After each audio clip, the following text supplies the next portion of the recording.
Hello and welcome to ETBFSI.com. I'm in conversation with a special guest today. His name is Rajnish Kumar, who has spent 40 years with PSU banks and specifically with SBI, which is the largest bank of the country. He headed as a chairman, and now he's also holding a lot of other roles in his capacity as a private banker or an expert in the industry. He's currently the chairman of BharatPe, which is a leading fintech company. He's also on an advisory and a advisory board of Byju's. He's also the chairman of MDI, and he's also part of so many companies and giving his advice. So it's a really pleasure to have Mr. Kumar on this show. Mr. Kumar, glad to have you. Thank you, boss. So, the first of all, I really want to know from you, how are you doing? How's your life going on? It looks like by looking at your profile now, specifically with the private world, you are more busy than what you were at PSU Bank. No, yes, I have many engagements as director on the board of couple of companies and as well as in advisory role, including where we are sitting. I am chairing the board of governors of MDI Gurgaon. And so that way, I'm busy, but at the same time, chairman SBI is a very hectic job. We have to realize that. Right. So nothing can match that. Absolutely. So it's a good balance, I would say. Sufficient to keep you engaged, Right. but also sufficient time for following your interests. Absolutely. So that's I'm enjoying, and it's best of both worlds. Sure, we'll talk about how you're enjoying. Before I move into fintech and other aspects, which is actually the flavor of the season now. Being a banker and being headed SBI, I would like your take specifically on the current state of the banking, where the credit growth is still decent, the margins are a little low, but bankers are still very happy because of the RBI stand and because of the decent interest rates. Inflation is still fluctuating, but overall there is a great positivity in the banking space, whether it's NPs are low or the government is positive. How, as a typical outsider, are you reading it? No, it is it's very good that the banking sector, it has come out of the crisis which it was facing. And it has taken a lot of efforts on the part of everyone, be it the government, who provided capital to the banks, and a large chunk of it at a very critical time. The cleanup which was initiated by Reserve Bank of India, the banks had to go through a lot of pains. Particularly, I remember my period at SBI, which was for the banking industry, was one of the most tumultuous and challenging time. It had everything, whatever you can imagine. And but it goes to the credit of the banks that through action on several fronts, they have come out of that situation. Today, the scenario has turned. The credit growth, which was very low, it dropped to 4.5% or 5% for many banks, not for all banks. Some of the banks still were growing at a fast pace, but most of the banks, the credit growth was very slow. So no credit offtake, problems of NPA, providing for them. So, and then couple of failure of NBFCs, stress in the banking sector where Yes Bank issue cropped up. So from such a challenging time, and when I look today the performance of the bank, then it can be said that they have come out well of those challenges which they were facing. Today they are in a good profit position. CD ratio, which had fallen, it has now again improved a lot, and banks have done well on adopting the digital. So it's a good investment time, and when there's a good investment time, obviously the banking sector benefits, and that is what is happening currently, and I hope that it continues. Right. Before moving to another subject, one more point here. I remember, in a normal conversation, once you made a very interesting statement that I can take a haircut, but I can't go bald. Yeah. But considering what happened in the 5 years during your time and before that, where the corporates slide away, that situation has changed. So has the write-off process still, going on really well with the banks, because recovery is still a challenge in those accounts? And how do you see now? What are the learnings that you would like to share to the people, those who are leading the banks, considering what you faced then? So write-offs, we have to understand very clearly, because there is a lot of misunderstanding around write-offs. One is write-off is for the balance sheet management purpose, where you are holding adequate provisions against a loan, and you use that provision to bring down the net book value of a loan. Yes. But that does not mean that you have left your recovery. So this is what is called in banking parlance a technical write-off. Another write-off is, suppose there is a, say, 10 crore loan, and all recovery efforts you have made, you have been able to recover 6 crore, and there is no scope for recovery of 4 crore. Right. Then you just completely write off Right. and decide that there is no more any action to be pursued. So both the write-offs are different. So what you see write-off in the big number, this is a technical write-off. Right. And actual write-off would be much lower. But this is a fact also that after IBC, the recovery rate is about 32 to 33%. Yes. And the return of accounts, where you have made, say, 100% provision. Right. 100% provision is made when the account is at least NPA for 3 years or more. Right. Look, if the account has been NPA for 3 years and then you have completely written off 100% by date. So from balance sheet management perspective, as I said, that it is off balance sheet item. Right. Recovery in those accounts would not exceed 8 to 10%. But as I said, that the recovery effort continues for all accounts, whether they are on balance sheet or partially written off Right. or fully written off, till such time bank has decided that there is no scope for any further recovery, Right. and then remove it from the process.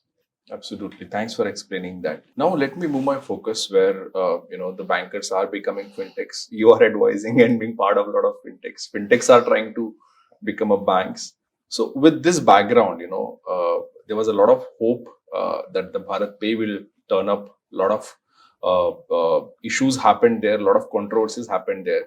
So, being a chairman of the fintech company, I would like you to tell us what is the current state of BharatPe. Are those corporate governance issues, all those controversies are over now, and where is it BharatPe heading now? So BharatPe, definitely it had its own problems, and last 1 year, 15 months, they have all been spent in putting the governance structure in place and at the same time ensuring that the business continues. And even the March 22 balance sheet, that had a couple of issues with the auditors, it was a qualified balance sheet. But now when the March 23 balance sheet comes, so it will be a clean balance sheet. So the cleanup which was required to be done, it has been done. Governance structure is in place. And BharatPe is only one of the company where investors have not officially taken any write down on its valuation. Right. Whereas many other companies, startups and fintechs, the investors have taken a write down. And we're doing well in the sense that, as I said, that corporate governance issues we have fixed. A lot of hiring has happened where very, I would say, high quality professionals have joined BharatPe. Couple of people have gone out, but couple of people have come in also. And in terms of professionalism, they are no less than the outgoing people in any manner. So the team is in place. A lot of issues around, like RBI came out with digital lending guidelines, and compliance issues were there. They have also been all sorted out. So in such a scenario, now the way forward is all about growing the business. Right. In terms of profits, I think it is a matter of a few months, maybe September or October. BharatPe will be in a situation where it will not be burning cash to begin with. So September, October of this particular year? This particular year. Okay. Then what remains is that the business opportunities in terms of its own merchant acquisition business and lending support business, or what we call LSP, and the investment in NBFC and investment in Unity Finance Bank, and the license for payment aggregator. So BharatPe will become a important ecosystem player as far as financial services are concerned. So the company is on the right track. And I think it is, as I said, that one of the many companies which were, you can say, troubled Right. companies, but it has done relatively Mm. much better in putting its house in order. Right. So, sir, I would like you to highlight and maybe explain more because your insights, your experience will help a lot of fintechs because many of the fintechs also went through the similar position. And you come from a background where compliance and risk, is the top on the list, right? Where the fintechs perhaps will not look at it because they are not regulated entities. So when you came on the board of maybe a BharatPe, and when you actually look at the balance sheets and the whole dashboard, you mentioned compliance and governance, but if you want to be more specific in terms of what exactly did you find that you thought, oh, this will not go well with the business going ahead? No, many of the companies, if you look at the companies which are in, they did not have a professional CFO. Right. In my view, that is the most critical position for a company which is on a growth path. Right. You need someone who can take care of your finances in a proper manner. So that is one. And then as a company grows in size, the professionalism at the board. Today, BharatPe is a private limited company. Yes. A private limited company does not need independent directors, but BharatPe has independent directors, and they are the people of a stature. Okay. So it starts with the board. Any corporate governance review or anything to do with corporate governance, it will always start with the board. Board sets the strategy and philosophy and what is expected of the KMPs, key management person. Then comes the team, and then comes the governance system. And depending upon the size of the company, I'm not saying that every company has to do it, but you need a professional CFO for sure. Right. If the company is slightly bigger, then within CFO, you need a financial control. You need internal audit systems. And you need people who are looking after compliance. Absolutely. And once the intent or the message from the board is that you have to be on the right side of the law, compliance or non-compliance rather will not be tolerated. Right. So from messaging perspective, once that message is given, and then if the team is there, which is professional, then you create the organizational structure. Right. And then things would start falling in the place. So, sir, Bharat actually started on a really good note. Merchant business was shaping up, and they kind of, tried to give a different solutions to to the merchants. Now you have different solutions. Obviously, Soundbox is there. You're offering, loan products also to the merchants, some wealth products also, and I see huge numbers. In fact, a very interesting numbers. Out of all these 4 to 5 businesses that you have, which one do you think will perhaps become profitable the most? Because we had also seen a lot of, a lot of issues when this controversy happened, that the merchants were not onboarding and something like that, or they left the platform. So which of these 4 businesses will do really well? We are in a regime where on QR code or UPI transactions, no MDR can be recovered from the merchant, Exactly. particularly smaller merchants. Yes. And very clearly, even the government statements are that you have to find avenues to earn money, not through payment or charging for the payment. But swipe machine or speakers, they per se are break even or a profitable business. QR code, as far as QR code is concerned, so the ability to collect money and then finding partners who can, based on your capability to provide what is called loan services in terms of helping them to originate and as well as helping them to collect. So this is a service we provide. And in the process, the margin, whatever is the lending margin, that gets shared between the NBFC partner who does their own underwriting. And they take the credit loss in their books. And once they have recovered their cost of funds, operational costs, return on equity and credit costs. So whatever is the remaining or left over, so that is for the service provider like BharatPe. From that, you have to recover the all the costs, including merchant acquisition costs. So that is the business model on which a lender, digital lender, or a BharatPe entity like BharatPe would work. And the ability to find merchants who will stick with you, because the cost of acquisition of merchant becomes high. If the churn is very high, the merchant onboards and then gets out quickly. This is one important matrix. Then these merchants, the opportunity to cross-sell loan product should be there, and that is where your data analytics capability comes in. So based on that, consciously BharatPe said that rather than just going for any exponential acquisition or growth of the merchant, we focus on merchants where we see cross-sell opportunities, and that is one of the main criteria. So that's why the number of merchants or active merchants initially came down, but for last 3-4 months we are seeing a decent growth. And now it is, as I said, that having put in the governance structure in place, the right policy around merchant acquisition in place, so BharatPe now can go for a higher growth. And higher growth can be achieved only through, one is that you have to have a satisfied merchant base. And like any other business, you have to have a satisfied customer base. And then time to time offer them innovative products, which BharatPe is very good at. Right. Being a banker, you know how exactly the dynamics between the banks, NBFCs and NBFC partnerships with the fintechs work. So when you actually say, whatever is left out or left over will be with the service providers, and that's where the fintechs are. They are more like a credit aggregator. We're generating a lead. Loan service provider and technology service provider. But is that enough for a BharatPe or other fintech companies to become sustainable, profitable? At a certain volume, yes. Okay. It's a function of volume also. Okay. Because there are many times certain fixed costs. Right. So as your business grows, and that's where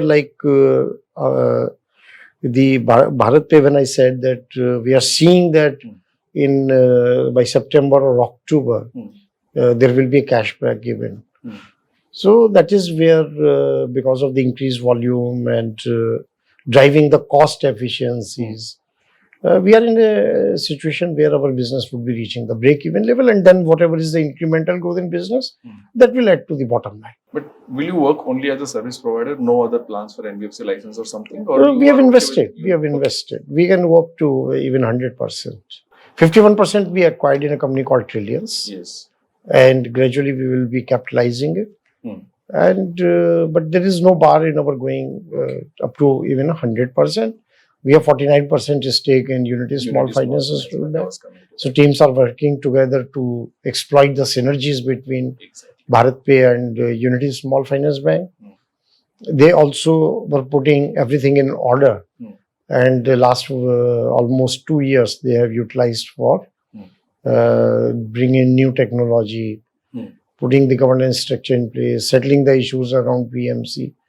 So now I think both the organizations are ready to, or are in a position where they can now work together closely and drive the business synergy and benefit out of it. Then last important point on BharatPe, sir, is you said that March 23 balance sheet will be better than the previous one. September, October will be a cash flow positive. That's what you see. Considering whatever the crisis went through and the synergies that you are trying to establish with your partners, maybe Unity or the NBFCs, what next for BharatPe? Maybe next 2 to 3 years. Where do you see BharatPe? No, what is that in next 2 years we would like to list the company also.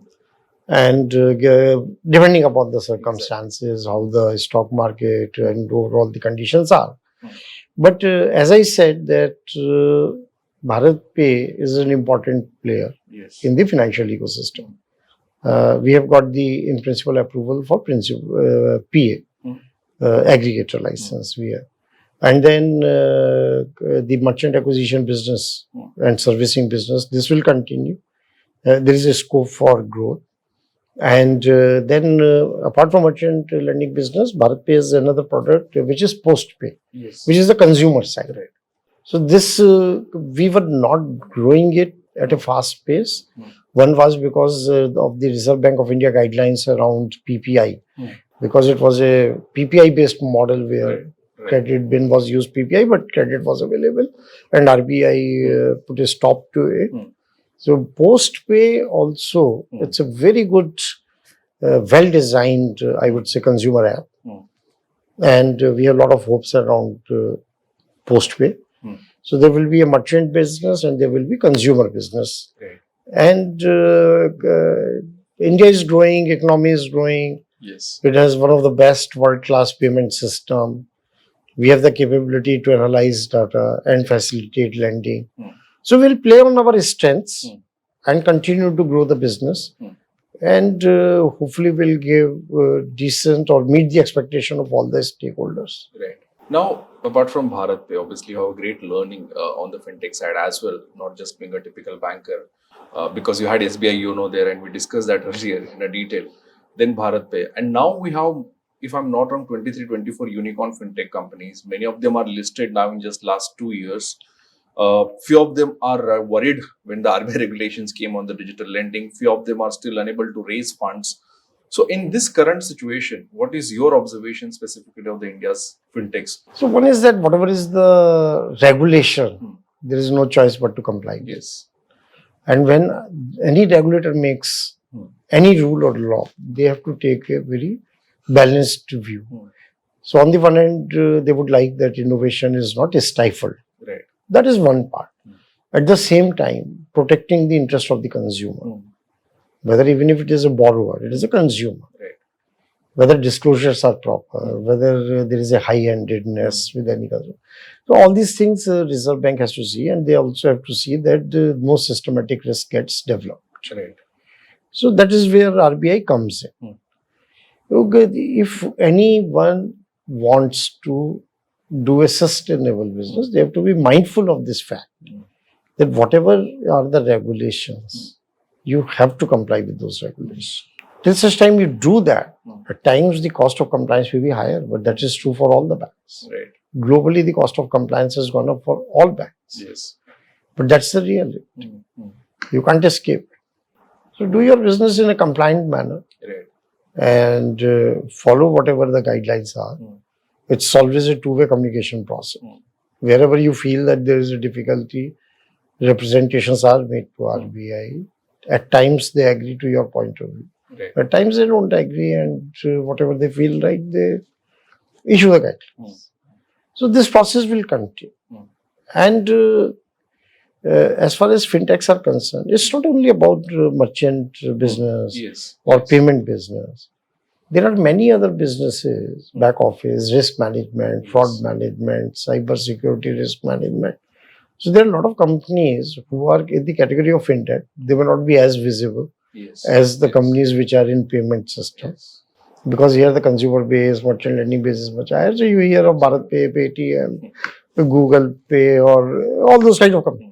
But there are maybe several companies which are also operating in what you can essentially call back office functions. So a country where like you have 140 crore people, which is growing, population is growing, economy is growing, innovation is happening, digitization is happening. So I think the opportunities are also not reduced in any manner. Right. You will have to do the business in the following the right path. Sustainable business can always be built if you follow the right path. Right. If you follow shortcuts, the business will also be wound up in short time. Right. I always believe in that. I don't look at short terms. Right. I don't look at short-term valuations, that it is a valuation game that today you declare certain numbers and get the valuations, and what happens after 2 years you are not bothered. Right. So sustainable businesses are not built like that. Value creation may take time. You may have to be more patient.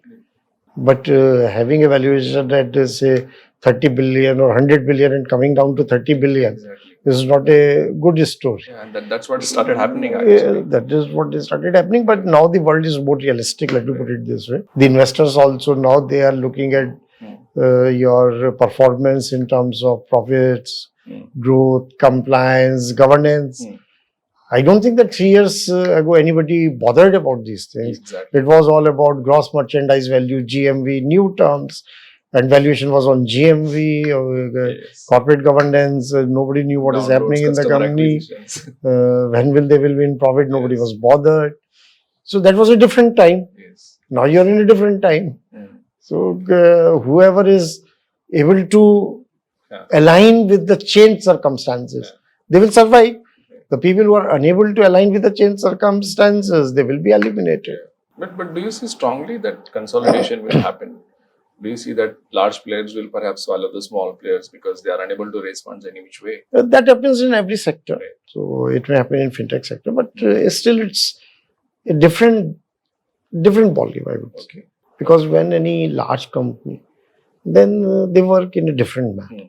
Fintechs, the beauty is that the energy, the spirit to innovate, motivation levels, as compared to any legacy institutions, they are much at a much higher level. That's what the difference I observe. And so the challenge for any board, for an innovative company like BharatPe is that you have all these governances, Right. but at the same time, you have to be mindful of the fact that the spirit of innovation, which is the DNA of the organization, that does not get killed. Okay. Interesting. And the decision making has to be faster. Right. Right. That is the USP of all the fintechs. Yes. That they innovate, that look at customer problems, study that, find a solution. It's not that customer problems were not there. Yes. They were there. Absolutely. So legacy institutions in their lethargy, they did not respond to it. Yes. Fintechs, they are all young, energetic people with an innovative mindset. So they are trying to resolve a problem, Yes. trying to find a solution to the problem Absolutely. in an innovative manner. Yes. And showing that there is another way of doing business, not whatever you do traditionally or historically. There are new ways, and technology is enabling them. So take full advantage of them Absolutely. without losing an oversight of the Right. principles of governance. So now let me, shift my focus to another company, which again got a little bit controversy, is Byju. It looks like you have interesting companies on your profile, right? And you are there to manage every crisis from Jet to Kingfisher to BharatPe, to Byju. So what are the shareholders' expectations now? Because still the attrition is very high in Byju is what we understand. Still the shareholders are not very happy in terms of the way the company is operating. So what are your So lessons? my take is that in any company's history, mistakes gets committed. Yes. It may be a new company, it may be old company. Yes. Yes. Even in retrospect, when you look at the kind of lending which happened, Yes. Yes. and these were all 100 years old institutions, banks, Yes. but they failed to, what we were discussing, assess the risk properly, price the risk properly, and burn their finger. So similarly, when a company is new, it is growing, then maybe there are certain aspects, and mostly again around coming to the back, same question that aspects around governance. When you are a small company, you may manage with yourself, husband, wife, relations, and you manage the show. Yeah. But when suddenly you acquire 6, 7 companies, Yes. acquire a scale, valuation is how much? 22 billion at one point of time. So, and you were in a different time. So, the issue stopped. But analyzing the problem, where did we go wrong? If that realization is there, Right. and if there's a clarity, then what path to follow, then it's not that things cannot be set right. They can be set right. And that is where, whether you're in a board or you're in an advisory position, the advisor's role and experience comes in. I think Byju is like taking the benefit of experience which Mohandas Pai or I have. And it's otherwise a company where we as an Indian should be proud of. Yes. Absolutely. It has done so much work in tech, and it has a future. Now coming to the shareholder, so if somebody has invested $22 billion, then they will have to be patient. You can't reach $22 billion tomorrow. Yes. Yes. So, but the shareholders, more than I think the valuation, would be looking at that whatever the course correction is being undertaken, how does it progress? Right. Right. And if there is, say, after there are certain commitments which have been made about, say, audited balance sheets for 23 being available by December 23 and thereafter without any delay. Right. Hiring of new people in professional CFO, professional HR head, professional to manage the communication strategy. Right. And so you need a team of professionals and need clarity on what is to be done. And if I was a shareholder, so what I would look at is I'd wait for 6 months and see in what direction all those efforts are going on. But what next? Do you see value eroding further of Byju's? Do you see it's a strong business model and perhaps will take some long time? It's a to good settle down? combination with the acquisition of Akash. That's what I believe, that Yes. there's a technology and there's a physical presence, or what you call typically brick and mortar business. Yes. So I think that there is a value. Okay, sure. But So how one much of- is that? That Right. needs to be determined. Oh, sure. So one or two more softer side questions is, after working for so many years in PSUs and now not just private, very strong traditional companies in the private, but young companies, fintech companies, how do you see the shift? How do you see the major cultural shift in your work, your lessons? So it's more exciting, Okay. I would say, and all the time you are interacting with the people who are relatively very young. Yes. So if you are in the company of young people, so obviously you will not get old. So that is one. And but otherwise also, like you have done a certain thing 40 years, Yes. and then all the companies where they're the like well established marquee names, Yes. so they would also, their board meetings would also be conducted in similar manner or no different than what you are doing at State Bank of India. So having this kind of companies in the portfolio, so that is exciting, and you believe and you feel that you're adding real value there. But if you could add a couple of more points, I'm sure the youngsters would love this. What is that maybe 2-3 key differences that you find maybe when you join, again, it's long back as a probationary officer, and now somebody from Gen Z millennial joining you, carrying an Apple laptop and going and leaving at 5 o'clock. Yeah. How No, do you nobody leaves at 5 o'clock. That I would, because Yes. one thing we must give credit to the younger generation. Yeah. Whether they work from office, they will leave office at 5 o'clock. Right. But then maybe they will be working from home. Yes. So they work hard. Huh. I've seen it. I don't have a doubt about it. That it may be the other way around in some of the legacy institutions, where some of the people, not all, they take advantage of the situation and are not giving their full commitment to the organization they serve. But here I find that people work hard. And of course, there is no comparison between what we went through when joined the bank, as we were serving in villages, remote areas, dacoit infested areas, all sorts of places. So that's a very different world. Today, of course, anyone who joins, they come with high expectation. Conditions are definitely better than they were in 1980 Yes. for everyone. Yes. Even within the bank, the conditions are different than what it used to be 40 years ago. That change is there. So as I said, that everybody needs to adopt or adapt, whatever word you want to use. So if you remain in the old mindset, old mind frame, you become obsolete. So I don't have any intention of becoming obsolete. By any chance, are you? I didn't see that maybe, but are you so aggressive on social media? Do you follow Instagram? No, or something like that? Social media, like I'm a private person. Okay. By nature. So that's why there may be some account which might have been created when I was in SBI. But I'm not active on social media. I have nothing against social media. But it impinges into your privacy too much. So some people are comfortable with that. Some people have taken good advantage of building their profile on social media. Yes. But that is something which is not aligned to my style or way of living or way of thinking.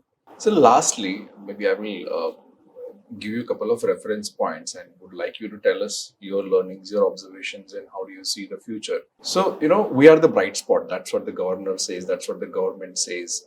That's what the G20 delegate says. In fact, more interestingly, we have eradicated 12 crore people from the poverty line, which the Prime Minister very recently said. The new banks are coming, where you call it a neobank or a fintech who wants to become a bank. all the lending process have been, shifted. Maybe you must have started and at least a month it would take to process the Yeah, loans, and now it's happening in 4 minutes or something like that. How do you see all this? What are the good and the bad points of all this change? Because we are going through a major cultural shift in all the businesses. So how do you see this order and disorder as well? no. So one thing is very clear that technology is all pervasive. There is no dimension or aspect of your life which is today not touched by technology, and it happens seamlessly and effortlessly. So you want to travel or go for entertainment, go for movies, go for shows, whatever you want to do, shopping, everything now happens on the mobile. That has become a way of your life, which was not the case even 10 years ago. And that's where it's going to penetrate more and more. So you're in a digital world where the norms of doing business have changed. Today, what the e-commerce companies are doing, they were not in existence, very few of them. Maybe Amazon Kindle had already started, but none of them was existing in the year 2000. They all are new phenomena. So this will continue. The way you live your life, it will continue. And people are more prosperous as compared to what it was 30, 40 years ago. So real development in India, in terms of at least economic development, in real sense, it started only after reforms were carried out in 1991. And within 30 years, almost 32 years. Right. So India has changed a lot. Many things remain the same. It's not that everything has changed. Yes. Even today, if you travel to the hinterland, go to what I observe, that people are better off at every level. Yes. But the disparity has also increased. Right. Earlier, all were equally poor. Not the Yes. not the case anymore. Right. So you have a good thriving middle class. Poor people are not as much poor. Their basic needs, at least through various government interventions, be it central government, be it state governments, they are being taken care of. Yes. So basic needs are by and large being met for everybody. And even if you look the way people are dressed up, so 40 years ago, it would be common that if you go to a rural area, nobody will be wearing footwear. Yes. I'm giving a very small example. Yes. But today, if you go to a rural area, well, they are with the. So why I'm saying all this is that this is change. Yes. But the inequality, both in terms of between the people, between the corporations, between the regions, that inequality has increased. So going forward, this would remain a challenge. Right. Because there are aspirations. And when there are aspirations, then if there is no way to fulfill those aspirations, it can also lead to social disturbances. And at times it gets expressed. Absolutely. If you go to South, so South India is very different than East India. In terms of per capita income, economic development, the investment which is coming in the country. So one is that the country should, if we really have ambitions to become a strong, prosperous state, then all regions will have to develop, and it depends upon the people also, that how do they develop this, because it is not entirely central government driven. There are a lot of interventions from state government. So that is one thing. So, and I think it's not only India. Everywhere this is a problem. Right. Rich becoming richer and poor people, if not becoming poorer, but not becoming. So that has to be taken care of.